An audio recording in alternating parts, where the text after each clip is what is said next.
Greetings everyone, I am Dr. Wolf, and the more we've been learning about Grogar in this final season of MLP FIM Gen 4, I've been curious about his backstory, particularly with this Gusty the Great. Now, very little is known about Gusty the Great, or at least in the current series, so I decided to go and find some clips of the original Gusty from G1 MLP, and knock off the surprise, we have to get to Flutter Valley. That's Bart Simpson! And what happened to the Flutter ponies? Where are they? Yeah! Nancy Cartwright, the voice actress behind Bart Simpson, portrayed the original Gusty. Wow, I never knew that. Holy cow! And this was before The Simpsons came around, so she wasn't that well known yet. And now I'm curious if Gusty actually makes an appearance in the current Gen MLP. Could they get the same voice actress for her? That may be a pretty tall order, oh my goodness, but wouldn't it be a little crazy and yet fascinating at the same time? Anyways, I found that more than just a little interesting.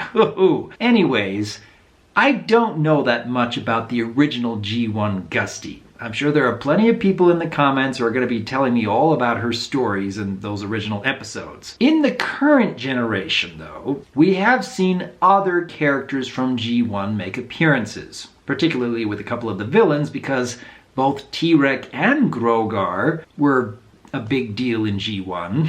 And the Smoos too, come to think of it.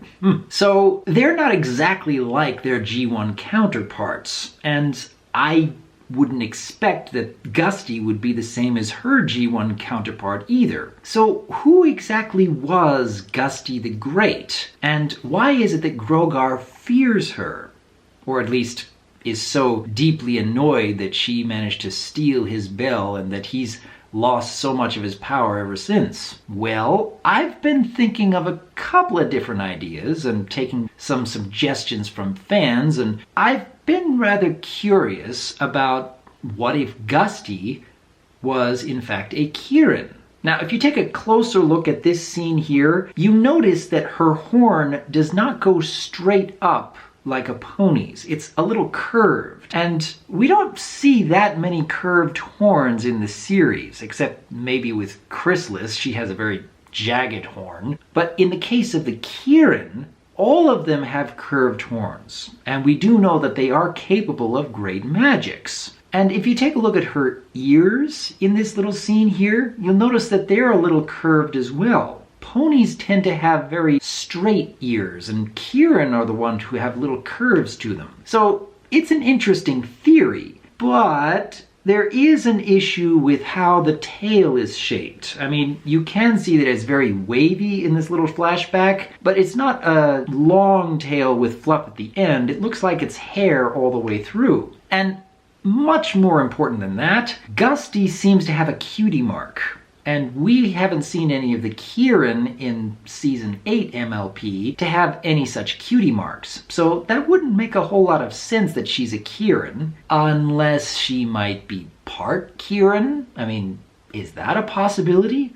That many, many millennia ago, thousands of moons, as Grogar put it, that there was a pony and a Kirin who happened to be the parents of Gusty the Great? I don't know if the MLP staff would ever tackle that idea, but it's possible, at least for fanfiction potential. I am much more curious about the fact that she's one of the few ponies who we see with both mane and tail that are very wavy. Of the few examples we've seen of ponies in the series with wavy manes and tails, that's pretty much limited to Celestia and Luna, and Twilight when she managed to absorb their magical potential. And so there was another suggestion from a fan that really got me thinking, what if Gusty the Great happens to be an ancestor of Celestia and Luna? Or even more so, what if Gusty is their mother? What if the reason why Grogar has been kept away for so many moons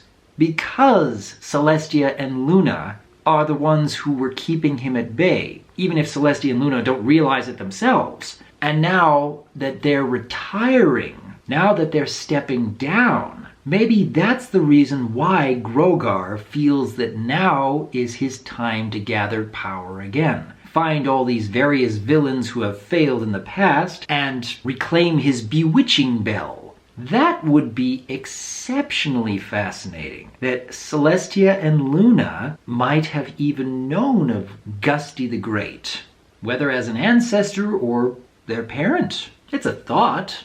I mean, in this flashback, we don't see that Gusty is an alicorn. There's nothing that would suggest that she had wings, but we do know that she had immense magical potential, that she was a threat to Grogar and managed to steal his bell, and if she was the one behind the protection spells around the bell, I still think that Grogar might have had something to do with it, but for the sake of argument, let's say that Gusty is the one who set up these spells and they've stayed in effect for many thousands of moons. Wouldn't it make sense that she might be the one who was an ancestor to the Royal Sisters or even gave birth to the Royal Sisters? It would really deepen the lore of the show and take some disparate elements and actually make some really good connections with them. But I don't know if this is what the MLP staff have in mind. It's an interesting idea, but is it possible that we may never even see any mention of Gusty the Great for the rest of the season?